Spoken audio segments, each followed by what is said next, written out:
अब लकीर खींच दिए, ऐसा बात तो है नहीं। संगीत का तो सुर उनसे ही स्टार्ट होता है। तू जहाँ से गई बस सुर पवन जी से मिली। अगर पवन जी क्रेडिट नहीं देते हैं, अगर पवन जी इस चीज़ को स्वीकार नहीं करते हैं, तो आप क्या कर सकते हैं? अगर नहीं मिलता है मेरे को क्रेडिट, तो वो लास्ट ऑप्शन है, सुसाइड करूंगा मैं। तो वो लास्ट ऑप्शन है, सुसाइड करूंगा मैं। कोई विकल्प ही नहीं है, कोई रास्ता ही नहीं है। अब मैं इंडस्ट्री छोड़ के क्या करने जाऊंगा। लेकिन अब गूगल बाबा से भी अगर पूछिएगा तो खेसारी लाल यादव के बारे में ही बताएंगे कि भोजपुरी इंडस्ट्री के सबसे चोर सिंगर है तो खेसारी लाल यादव। आज जो गाना पवन भैया का आया है कि तू हम तहार देखें तू हमार देखा, मतलब इनके कहने का अर्थ एक ही है कि पवन जी के जो गाने आज आए हैं, आज रिलीज हुआ है, तू हमार देखा हम तोहार देखी, वो ओरिजिनल इनके 5 महीना पहले ऋषभ पांडे जी लिखे थे, लड्डू सिंह से गवाए हुए थे 5 महीना पहले। क्या पांडे जी आप लोग खेसारी लाल यादव के टीम के तरफ से तो नहीं है? लोग कमेंट करना शुरू कर देंगे कि ये लोग खेसारी के टीम से, देखो पवन जी पे आरोप लगा रहे हैं। भैया हम 7-8 साल पहले से मतलब गाना लिखा था नहीं। आज तक अगर टीम से रहती तो हमरो खेसारी भैया गाना, हमारे को गाना नहीं गवाई। क्योंकि मैं 7-8 साल से मेहनत करके और एक रुपए मैं बाबूजी से कैसे मिलाता हूँ, वो मैं समझ सकता हूँ। जब आप गूगल से पूछेंगे कि भोजपुरी इंडस्ट्री का चोर कौन है, तो गूगल बाबा आपको जवाब देंगे कि भैया भोजपुरी इंडस्ट्री के चोर है तो खेसारी लाल यादव है।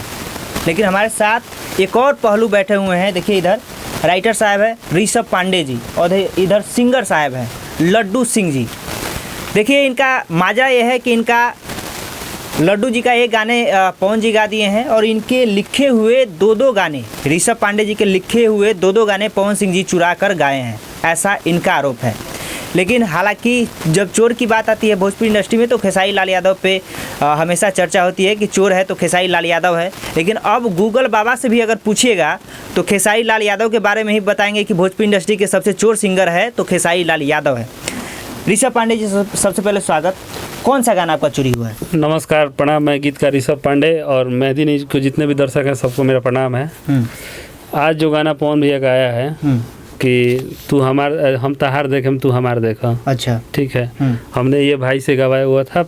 मतलब 5 मंथ पहले रिलीज है उसको गाना, मैंने भी काफ़ी पहले लिखा हुआ था। लेकिन ये गरीब लड़का है तो मतलब मान लीजिए कि एक ऑडियो वीडियो करने में, शिल्पी राज से डुएट कराने में कितना पैसा लगता है आपको भी पता होगा। आप मतलब इस लाइन में है, भोजपुरी इंडस्ट्री में है, तो आपको भी पता होगा कितना पैसा लगता है। तो वो पैसा इकट्ठा करने में इसको काफ़ी टाइम लगा। लॉकडाउन में हमने जब फर्स्ट लॉकडाउन था उस टाइम जैसे हम लोग कहीं बाहर नहीं आते जाते थे तो ऐसे बातचीत होता था हम लोग आपस में। तो आपस में बातचीत से ही, डिस्कशन में ही कुछ गाना का निकलता है। कुछ बोल निकल गया तो गाना हो गया। तो ऐसे ही हम लोग आपस में बातचीत कर रहे थे तो ऐसे ही मैटर आ गया दिमाग में कि तू हमार देखिए हम तहार देखा। मतलब जैसे कभी मुलाकात किसी से नहीं हो रहा था तो ऐसे कि मतलब सामने से आओगे तो मतलब हम तारा के देखें तू हमारा के देखिए। मतलब इनके कहने का अर्थ एक ही है कि पवन जी के जो गाने आज आए हैं, आज रिलीज हुआ है, तू हमार देखा हम तोहार देखी, वायरल भोजपुरी पे जो गाने हैं वो ओरिजिनल इनके 5 महीना पहले ऋषभ पांडे जी लिखे थे, लड्डू सिंह से गवाए हुए थे 5 महीना पहले। शिल्पी राज जी से ड्यूएट करवाए थे। जैसा इन्होंने कहा कि गरीब लड़का है, वास्तव में एक गाने बनाने में काफ़ी खर्चा होती है और उसमें शिल्पी राज का ड्यूट भी है तो ऑलरेडी काफ़ी महंगी बजट हो जाता है। इतना सारा गरीब लड़के हैं, हमेशा खेसारी लाल यादव पे आवाज़ उठता है तो कि भाई वो चोर सिंगर है।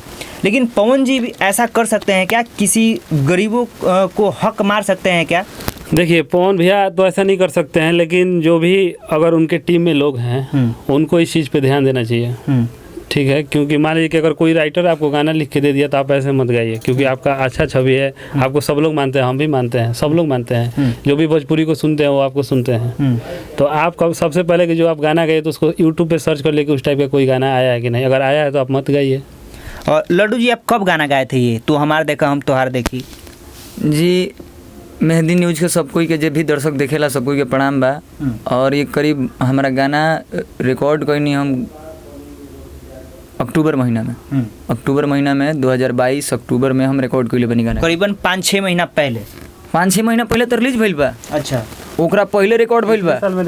पिछले साल 2022 में अक्टूबर में रिकॉर्ड हुआ है। मान लीजिए कि शिल्पी राज को गाना भेजिएगा तो एक दिन में तो दे देगी नहीं, गाके कम से 8-10 दिन लगा। 8-10 दिन नहीं, 1 महीना बाद वो गाना मिला था। 1 महीना बाद मिला था। 1 महीना बाद, मतलब करीबन 1 साल पहले ये गाना पूरा मतलब कि तैयार हुआ था। इनके लिखा गया था उसके भी पहले, लिखा गया उसके भी पहले था। लेकिन अब मान लीजिए कि सिंगर के पास पैसा हुआ तब उसके बाद डमी हुआ म्यूजिक के लिए, फिर डमी हो गया तो फिर डिसाइड हुआ किससे गवाया जाए। तो गाना से बहुत सारा उम्मीद था तो बाकी शिल्पी राज से गवाया जाए। देखिए, कोई भी छोटे सिंगर अगर इंडस्ट्री में आते हैं तो एक ही उम्मीद लेकर आते हैं कि भैया हम इतने खर्चा करते हैं। कोई गरीब सिंगर अगर किसी एल्बम पे इतना खर्च करता है तो एक ही उम्मीद होता है कि हमारे गाने बजेंगे, लेकिन उम्मीद ख़त्म कर देते हैं भोजपुरी के सुपरस्टार। जितने भी सुपरस्टार हैं, छोटे सिंगर को आए दिन तमाम गाने, कई जो भी गाने अगर हिट लगता है तो उसको उठाकर गा दिया जाता है। छोटे सिंगर का मतलब पेट पर लात मारता है, ऐसा आप कह सकते हैं। क्या करते हैं आप? देखिए, हम करते तो अभी कुछ नहीं हैं, लेकिन मजदूरी ही हमारा परिवार करता है। किसान का मैं बच्चा हूँ और किसान से आप जान सकते हैं कि कितना मेरा आय होगा। ठीक है, एक गाने का रिकॉर्ड करने के लिए आप खर्चा तो पांडे जी बता रहे थे जी। कितना आता है, और सारा बजट कौन लगाता है? तो सिंगर लगाता सिंगर है, लगाता है ना। लिरिक्स को तैयार करते हैं राइटर, लेकिन बजट लगाता है कौन? सिंगर। और मैं यही कहना चाहूँगा कि जितने भी कोई पावर स्टार बोलते हैं, कोई ट्रेंडिंग स्टार बोलते हैं, कोई डायमंड स्टार बोलते हैं, कोई लकी स्टार बोलते हैं, बहुत सारे स्टार हैं भोजपुरी इंडस्ट्री में, तो स्टारों का कमी नहीं है। मतलब कहने के लिए कुछ भी स्टार हो, कोई भोजपुरी एक ऐसा भाषा है ना कि इसमें कोई भी आएगा अपने स्टार लगा लेगा। देखिए स्टार को, लेकिन एक बात है भैया कि पवन जी का नाम आता है तो लोग कहते हैं अरे नहीं, पवन जी चोरी कर ही नहीं सकता। अगर चोरी करता है तो क्रेडिट दे देता है। क्या आपका गाना चोरी हुआ है तो क्या पवन जी क्रेडिट देंगे? जी, मेरा गाना चोरी हुआ है, और पवन भैया सबसे बड़ा चीज़ है कि पवन भैया एक भोजपुरी के सामान्य और अच्छे सिंगर हैं, जिनको सरस्वती पुत्र भी लोग बोलते हैं। जी बिल्कुल। तो पवन भैया को मैं गलती नहीं ठहराऊंगा, क्योंकि भोजपुरी के एक अच्छे माने जाने कलाकार हैं, और उनके देखकर हम लोग इस लाइन में हैं। उनको देखते हुए, वो उनको आगे वाले को देखे होंगे तब वो आए होंगे, तो हम उनको देखकर काम करते हैं। लेकिन एक्चुअली जो उनके साथ जो लोग रह रहे हैं, जैसे म्यूजिक डायरेक्टर लिरिक्स लिख रहे हैं, चाहे और भी मैनेजर बहुत सारे लोग होते हैं। तो मान लीजिए पवन भैया जब गा रहे हैं तो कम से कम अपने नहीं चेक कर रहे हैं, तो कम से कम अदरवाइज किसी से भी तो बोल के वो करवा सकते हैं ना कि अरे ऐसा गाना है, ये गाना। अरे साहब, वो लकीर खींचते हैं भोजपुरी इंडस्ट्री में, आपका गाना क्यों चोरी कर लेगा वो? अच्छा, एक बात बताइए, लकीर खींचने का बात जहाँ तक आता है तो लकीर खींचने मतलब वही एक लिखे हैं, उसके पहले संगीत नहीं होता था? संगीत होता था कि नहीं उसके पहले? संगीत का उत्पत्ति कहाँ से हुआ है? अब लकीर खींच दिए, ऐसा बात तो है नहीं। संगीत का तो सुर उनसे ही स्टार्ट होता है। तू जहाँ से गई बस सुर पवन जी से मिली नहीं। देखा, कहे कि बड़े भैया उस सम्मानीय हैं, हमारे से बड़े हैं, मैं उनका सम्मान करता हूँ, लेकिन तत्पश्चात पवन जी कहते हैं ना कि तू जहाँ से गई वह सुर यहीं से शुरू होला। देखिए, अब कहने के लिए तो बहुत कुछ कह सकते हैं, मैं उस बात में इंटरफेयर नहीं, लेकिन हाँ, सुर उनसे नहीं है, सुर उनसे पहले से है।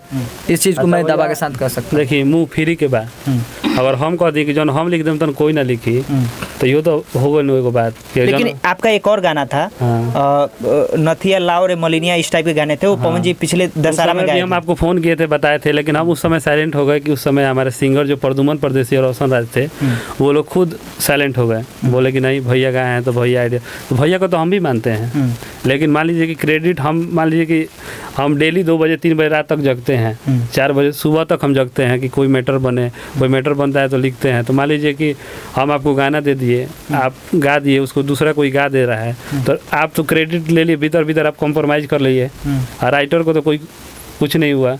आज पवन भैया कुछ हमको तो थोड़ी कुछ सब मतलब सपोर्ट किया कि हाँ बाबू अच्छा लिखते हो तो आ जाओ मेरे पास, कुछ गाना दे दो मेरे को, ऐसा तो कुछ नहीं हुआ।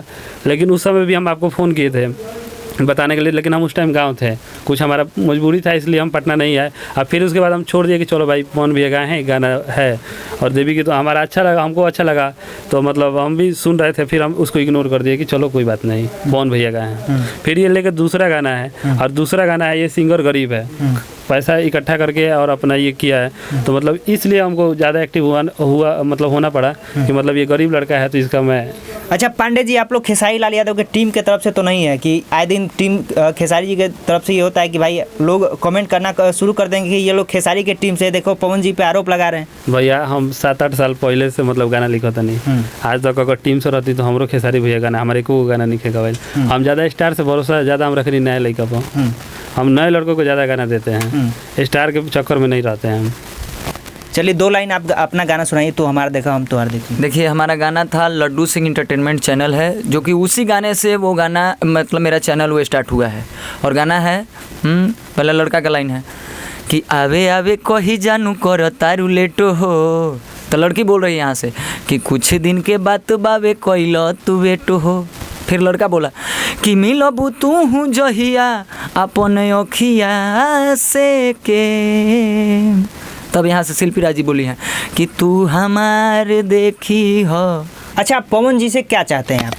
देखिए, पवन भैया से मैं यही चाहता हूँ कि इस मेरे गाने का जो मतलब क्रेडिट है वो क्रेडिट मेरे को मिलना चाहिए। अच्छा पवन जी, अगर क्रेडिट आपको नहीं देते हैं तो आप क्या करेंगे? क्योंकि भाई वो पावर स्टार हैं, लकीर खींचते हैं हमेशा, लेकिन एक छोटे सिंगर की गाने चोरी हो जाता है तो कई बार ये भी कहते हैं कि भाई पवन जी बहुत अच्छे आदमी हैं, जो गाने चोरी करके गा देते हैं उनको क्रेडिट दे देते हैं। लेकिन अभी आप इतने सालों से मेहनत करते हैं, न जाने कितने पैसे खर्च किए होंगे, अभी आप कमाते भी नहीं हैं, आपके पापा जी मजदूरी करते हैं, वहाँ से पैसा आपको पिताजी न जाने क्या क्या करके, क्या मजदूरी करके, कितना मेहनत करके, न जाने कितने पैसे आपको दिए हैं, उससे गाने बनाए हैं आप। अगर पवन जी क्रेडिट नहीं देते हैं, अगर पवन जी इस चीज़ को स्वीकार नहीं करते हैं तो आप क्या कर सकते हैं? पवन जी क्या कर लीजिएगा? देखिए, अगर पवन भैया नहीं क्रेडिट देते हैं तो एक बताइए, किसान का बच्चा क्या कर सकता है? उसके पास कोई विकल्प ही नहीं है, कोई रास्ता ही नहीं है। अब मैं इंडस्ट्री छोड़ के क्या करने जाऊंगा? अगर नहीं मिलता है मेरे को क्रेडिट तो वो लास्ट ऑप्शन है, सुसाइड करूंगा मैं। क्योंकि परिवार भी मेरे उम्मीद पे खड़ा है, मेरे उम्मीद पे परिवार भी खड़ा है, मेरे पीछे जो है उम्मीद, मेरे से उम्मीद लिए हुए हैं कि मेरा बच्चा कुछ करेगा तो मेरा परिवार चलेगा। किसान का बच्चा वो होता है और उसके परिवार उस पर आधारित रहता है। तो मैं यही चाहूँगा कि अगर क्रेडिट नहीं मिला मेरे को तो भैया लास्ट ऑप्शन है मेरे पास। क्योंकि मैं 7-8 साल से मेहनत करके और 1-1 रुपये मैं बाबूजी से कैसे मिलाता हूँ वो मैं समझ सकता हूँ। अब जिसको मिल रहा है वो कहाँ से बताएगा कि वो दर्द कहाँ से होता है? कभी गरीब ही दर्द बता सकता है, दूसरा कोई नहीं बता सकता। देखिए पवन जी कितने भावुक हो रहे हैं ये भाई, और इस भावुकता को आप लोग समझेंगे। अगर ये भावुक आप नहीं समझ पाएंगे तो शायद आप सिंगर नहीं है, ना ही आप लकीर खींचते हैं, ना ही आप सुर बनाते हैं, कुछ नहीं कर सकते हैं। क्योंकि जिस तरीके से इन्होंने, जिस भावुकता के साथ ये लोग अभी आत्मा इनका कुहक रहा है, शायद आपको भी कुहकने पे मजबूर हो जाएगा। एक ऐसा समय आएगा, एक ऐसा दौर आएगा कि आप भी, शायद आप लोग भी जो भोजपुरी इंडस्ट्री के, सिर्फ मैं आप ही को नहीं कह रहा हूँ, आप पवन सिंह जी जो भी कर रहे हैं, खेसारी लाल यादव जी, तमाम ऐसे सिंगर हैं, छोटे छोटे सिंगरों का गाना चुरा कर गा देते हैं, हम तहार देखे। अच्छा राइटर साहब, उनके गाने में और इनके गाने में अंतर है, मतलब हुक लाइन मिल रहा है। तो आप इससे साबित कर सकते हैं कि पवन जी आपका गाना चुराए हैं? देखिए, अब आरा में कहल जाला कि खाना खइला हो जाए, हमनी के छापरा में कहल जाला खाना खइला हो लोग, तो बतिया तो एके बा, रवा हेंगा कहीं चाहे होंगे कहीं, बतिया तो एके बा। तो वह चीज़ बा, वो हम बोले कि तू हमार देखिए हम तहार देखे, हम लिखे थे। और उनका जो गाना आया हुआ है कि तू हमार देखो, अथी हम तहार देखे तू हमार देखो। तो क्या बताओ, तू है ना बा कॉन्सेप्ट हो, तो है बा देखो ही के बात होता है। चलिए हम स्क्रीनशॉट लगा देंगे स्क्रीन पे और आप लोग फैसला करें कि क्या जो लकीर खींचते हैं पावर स्टार पवन सिंह जी, क्या सच में यही लकीर है कि भाई छोटे सिंगर, गरीब सिंगर को गाना चुरा कर गाएं? हालांकि फैसला दर्शक ही करेंगे। क्या कहना चाह रहे हैं? एक बात और बताना चाहते हैं कि वो लोग एक स्क्रीनशॉट वायरल कर रहे हैं कि मेरा 2 साल पहले मतलब गाना बना हुआ है। 2 साल पहले? हाँ 2 साल पहले बना हुआ है। सॉरी 1 साल 2022 का मतलब, हाँ 2022 का मतलब वो स्क्रीनशॉट तो एडिट करने के लिए मैं बता रहा हूँ 1 मिनट। एडिट करने के लिए हम भी एडिट करके डाल सकते हैं। 2021 में जब मैं गाना और ये हम दोनों जन मतलब ये किए, 22 में अक्टूबर में मैं रिकॉर्ड किया हूँ, ठीक है।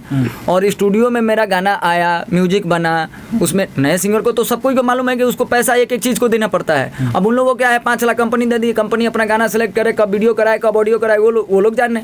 अगर वो साल भर पहले का गाना रहता तो हरी हरी ओढ़नी से पहले भी तो आ सकता था। जनता डिसाइड करे ना।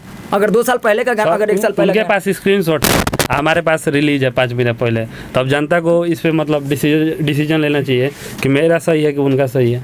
उनके पास स्क्रीनशॉट है कि हमने गाना बनाया था, हमारे पास रिलीज का है 5 महीने पहले। चलिए अब फैसला जनता करेगी और जनता ही आप लोगों को समर्थन करेगी, तो शायद ये हो सकता है। आप लोग को ये मुद्दा कैसा लगा आप कमेंट करके जो बताएंगे। कैसा आपको लग रहा है कि क्या पावर स्टार पवन सिंह जी सही में इनका गाना चुरा सकते हैं? क्या सही में इनका गाना है या पवन जी के गाने हैं? कमेंट में आप लोग जरूर बताएंगे। बहुत बहुत शुक्रिया वीडियो देखने के लिए, धन्यवाद।